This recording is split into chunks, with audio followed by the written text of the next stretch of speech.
কুশি কাটার class 3 number পর্বে সবাইকে স্বাগতম। তো সিঙ্গেল কুশির 2টা রাউন্ড করেছি। আমি 4টি করে রাউন্ড সব কিছু করে দেখাবো, এতে আপনারা আশা করি বুঝতে পারবেন। এখন আমি 3 নাম্বার রাউন্ডটা শুরু করব, তার জন্য এখানে চেন করলাম। একইভাবে এখানে আপনারা অনেক রাউন্ড পর্যন্ত করতে পারবেন। এখন প্রথম যে ঘরটা, সেই ঘরটা স্কিপ করে দ্বিতীয় ঘরের ভেতরে এখানে আমি এভাবে করে একটা সিঙ্গেল কুশি করলাম। দেখুন, এভাবে করে সিঙ্গেল কুশিটা করতে হবে। তো সিঙ্গেল কুশির এই প্যাটার্নটা কিন্তু অনেক সুন্দর হয়।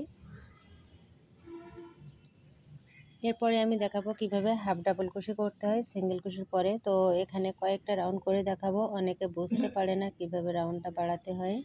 তো এখানে এই যে পরবর্তী যে ঘরটা, এই ঘরের ভেতরে আমি একটা সিঙ্গেল কুশি করলাম। এই যে ঘরগুলো আছে, এই চেনের ভেতর দিয়ে হুকটাকে বের করে আনতে হবে, দুইটি লুপকে একই সঙ্গে ছাড়তে হবে। এটাকে মূলত সিঙ্গেল কুশি বলে। তো অনেকে রাউন্ড বাড়াতে পারে না, কিভাবে রাউন্ড বাড়াতে হয় সেটাও দেখে দিলাম। আসলে আমি ছোট ছোট করে ভিডিও করি, এটাই বুঝতে পারছি যে সমস্যা হচ্ছে। এর জন্য 3 মিনিটের পর্ব আকারে আপনাদের ক্লাসগুলো আবারও শেয়ার করছি আমি, আপনারা দেখে নেবেন, তাহলে কিন্তু বুঝতে পারবেন। এখানে ক্লাস আকারে আমি আপনাদের মাঝে শেয়ার করছি। এখন এই যে ঘরটা, এখানে আমি একটা সিঙ্গেল কুশি করলাম। নেক্সট যে লুপটা, এখানে একটা সিঙ্গেল কুশি করলাম। এখানে দেখুন রাউন্ডটা কিন্তু সোজা হচ্ছে, বেঁকে যাচ্ছে না। এখন আবারও নেক্সট রাউন্ড করার জন্য একটা চেন করতে হবে। একটা চেন করে নিয়ে কাজটা ঘুরিয়ে নিচ্ছি। নিয়ে ফার্স্ট ঘরে কাজ করব না, সেকেন্ড ঘরের যে চেনের ঘরটা দেখা যাচ্ছে, এই ঘরের ভিতরে এখানে সিঙ্গেল কুশি করতে হবে। একটা সিঙ্গেল কুশি করলাম। নেক্সট লুপে এই হুকটাকে দিয়ে সুতোটাকে বের করে নিয়ে এসে আবারও একটা সিঙ্গেল কুশি করলাম। এভাবে করে আপনারা যত রাউন্ড বাড়াবেন, এভাবে করে কিন্তু টেবিল রানারও তৈরি করতে পারবেন আপনারা, এবং সিঙ্গেল কুশি দিয়ে অনেক সুন্দর সুন্দর কুশি কাটার জিনিস তৈরি করতে পারবেন আপনারা।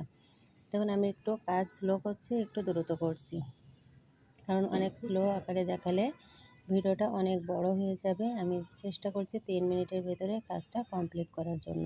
তবে একই কাজ এটা বারবার রিপিট করতে হবে। যারা বিগিনার্স আছেন, একই কাজ বারবার করবেন, তাহলে কিন্তু আপনাদের হাতটা সোজা হয়ে যাবে, মানে কাজটা করতে সুবিধা হবে। দেখুন এভাবে করে আমি কাজগুলো করে নিচ্ছি, এবং নামগুলো আপনারা পারলে একটা খাতায় লিখে রাখবেন। এটাকে সিঙ্গেল কুশি বলে। আর প্রথম দেখিয়েছি নট করা, চেন করা, আর এই ক্লাসে দেখালাম সিঙ্গেল কুশি করা।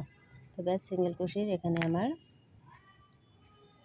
4টি রাউন্ড হয়ে গেছে। এই 4টি রাউন্ড করাই দেখুন এখানে কিন্তু সুন্দর একটা ডিজাইন আসছে। এটা দিয়ে কিন্তু আপনারা মাফলারও তৈরি করতে পারবেন, কয়েকটা রাউন্ড করলে আরও অনেক সুন্দর লাগবে এটা দেখতে। তো ভিডিওটা ভালো লেগে থাকলে লাইক কমেন্ট শেয়ার করে অন্যদেরকে দেখার সুযোগ করে দিবেন।